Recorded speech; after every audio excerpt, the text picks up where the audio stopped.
Hello students, welcome to the second video of today.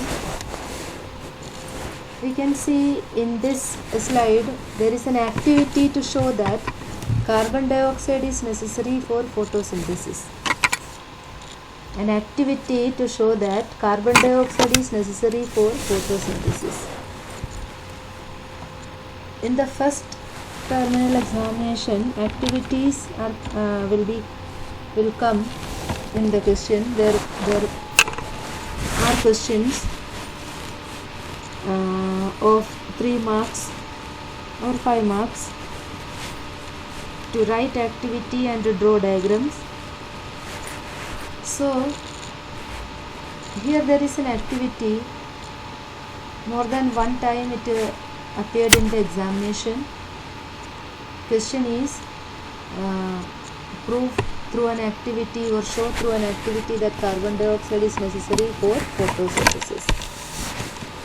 So in this you can see, this is also known as bell jar experiment. Bell jar experiment, because in this experiment setup a bell jar, 2 bell jars are used. 2 potted plants are covered by using bell jar, and inside of one potted plant, in a watch glass, potassium hydroxide is kept. Potassium hydroxide is kept in a watch glass inside of one bell jar. In the second bell jar B, there is no watch glass containing potassium hydroxide. Why potassium hydroxide is kept there? Because potassium hydroxide has a high affinity to carbon dioxide. When carbon dioxide is produced, potassium hydroxide absorbs it. Now see, in this setup you can see, as usual, the plants conduct photosynthesis and respiration. This is a glass jar. The bell jar that is kept here or covered the plants here are glass jars.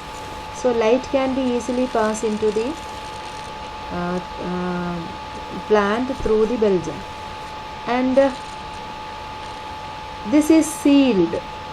These bell jars are sealed. No air will come out or get into these.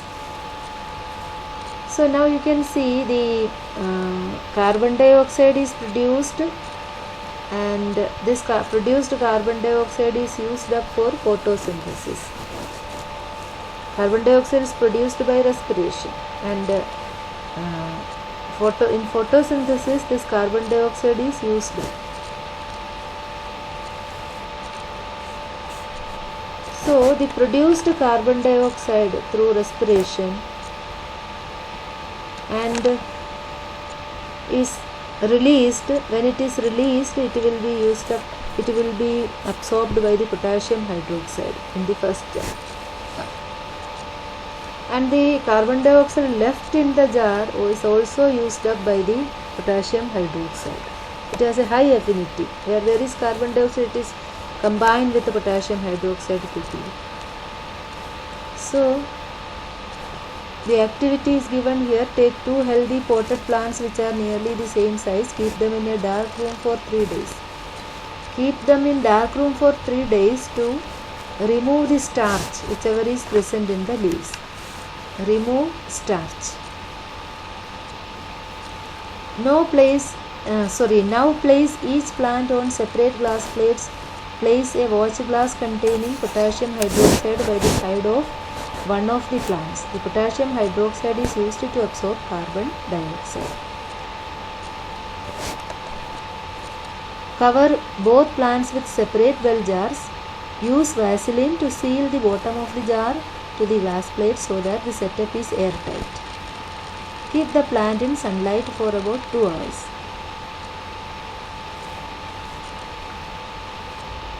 Pluck a leaf from each plant and check for presence of starch. Now, what do you observe and what can you conclude out of this? Do both the leaves show presence of same amount of starch? So in the airtight glass jar there is no carbon dioxide.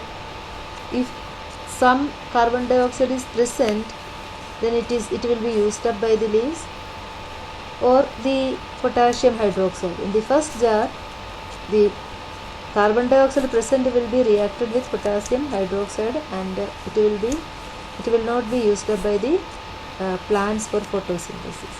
In the second jar, there is some air, there is a little amount of carbon dioxide in the air that will be used up for photosynthesis, and the plants respire by using the oxygen present inside the jar, and this oxygen is used up and carbon dioxide is released during respiration, and that carbon dioxide is also used up by the pot B, the plant in the pot B for photosynthesis. So a little starch can be made in the second jar, but in the first jar the photosynthesis cannot be carried out, so the leaf which is plucked and tested for starch will not appear the presence of starch, will not show the presence of starch. So this experiment is very important. You have to draw these diagrams and write these steps of activity in your copy.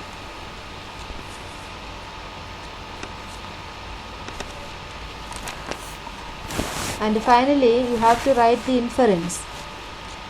Which plants show the presence of starch and which plant do not show the presence of starch, and why. The first jar A, the plant in the jar A cannot show the presence of starch because potassium hydroxide absorbs the carbon dioxide. So this activity proves that carbon dioxide is necessary for photosynthesis. And now there is another activity.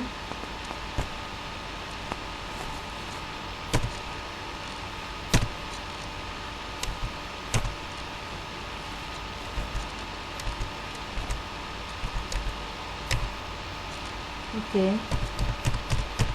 In this there is no activity. The next topic, respiration. There is another activity. So next topic is respiration. This can be learned in another video. We will learn it in another video. So now you do this one and draw the diagram and make it perfectly drawn and colored in your copy. So you will get internal assessment for note copy and your classwork copy. There will be number for internal assessment also. So this work should be completed perfectly and neatly. You will get marks for this also. Okay, thank you.